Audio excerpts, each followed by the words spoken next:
Hi, this is Randy from Direct Action Combat Performance. The business is in the field of teaching self-defense for the street and firearms training, as well as conditioning for a combative mindset. So Edge Weapons is a monster of a situation that we want to be able to protect ourselves should we ever be presented a situation in the street. So today the focus will be on the defense in the event that an attacker is trying to harm you in some way. So what you'll see today is the attacker will have what's known as a forward grip. So the forward grip is where the attacking hand, the blade is pointed forward, so the blade would lead the way. So the idea behind this is sometimes referred to as strong side lead or false side lead.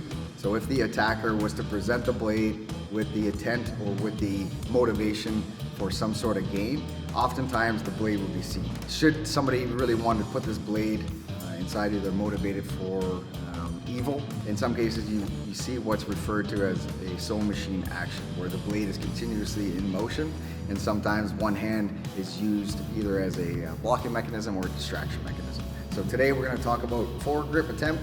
The first technique is in the event where the attacker shows the blade with a forward grip posture. His motivation is for something. So oftentimes what you'll see is the free hand, sometimes referred to as the live hand, is notioning in a term that he wants something. So whether it's the phone, the keys, the wallet, whatever that might be, there's motivation and there's communication.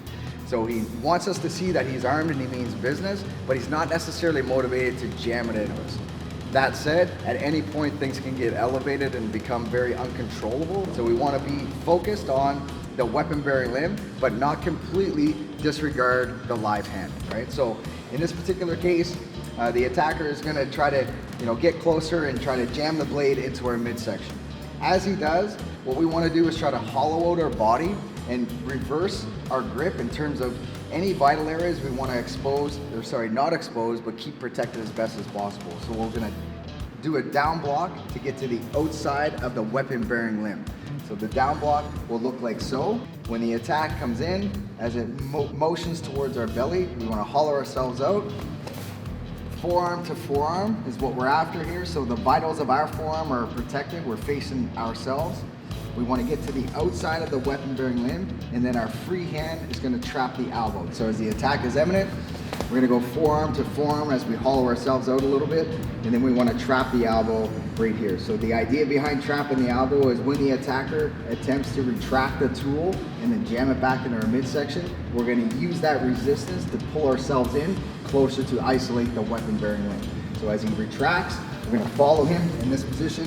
As he retracts the elbow, we get ourselves heavy onto the weapon-bearing limb. We want to put a little bit of pressure onto his rear delt, get his head lower than ours, and we're going to walk him out.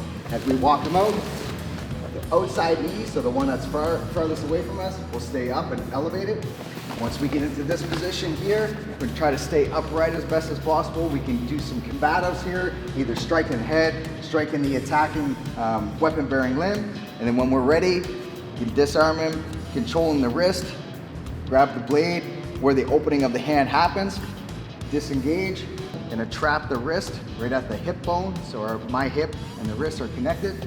We can strike the limb, we can strike the head, switch the hands, disarm, head on a swivel, applying superficial cuts or more lethal cuts.